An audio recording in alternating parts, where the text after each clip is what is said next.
Although America's military had the fragmented Global Liberation Army on the run following the last conflict here, terrorist activity remains a clear and present danger. Heavily armed assailants continue their occupation of the Baikonur launch facility in Kazakhstan. The GLA has armed the missiles at Baikonur with newly designed chemical warheads. This arsenal is aimed towards Europe, and evacuations of urban centers have already begun. A previous attempt by the Chinese to retake the facility has failed. With Chinese troops battling local warlords to the east, the United States has been asked to undertake the Baikonur mission. Tensions are high. A failed counterstrike could significantly weaken America's influence and strategic interests in Europe. From Falcon Base Command Center, I'm James Seabury.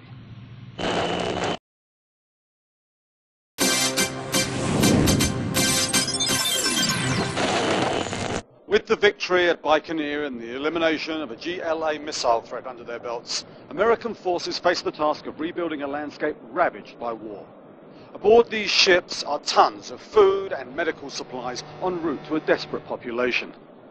Although relief convoys have been harassed by warlords linked to the GLA, the US no longer considers the terrorist organization a serious threat. Nonetheless, a Navy aircraft carrier is in the region to lend air support. Meanwhile, special forces continue their search for GLA caches rumored to include weapons of mass destruction. A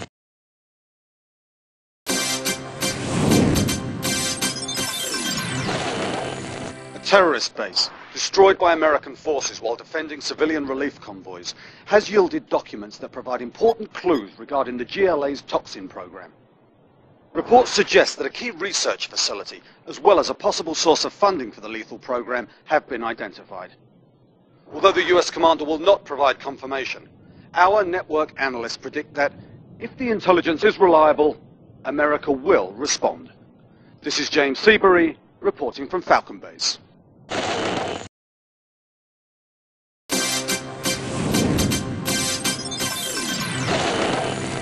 Following the assault and capture of a secret GLA lab, no doubt remains that the terrorists are engaged in toxin production. The United States believes that a general, codenamed Dr. Thrax, is running the lethal program.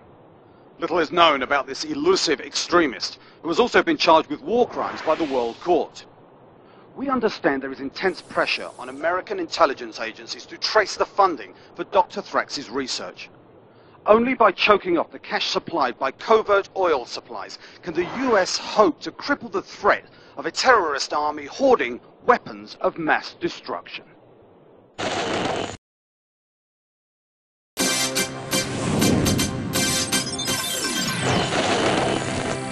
Somewhere in this besieged city, the man known as Dr. Thrax orchestrates his last stand against America. The recent capture of a GLA oil field has cut off the pipeline funding Dr. Thrax and his weapons research.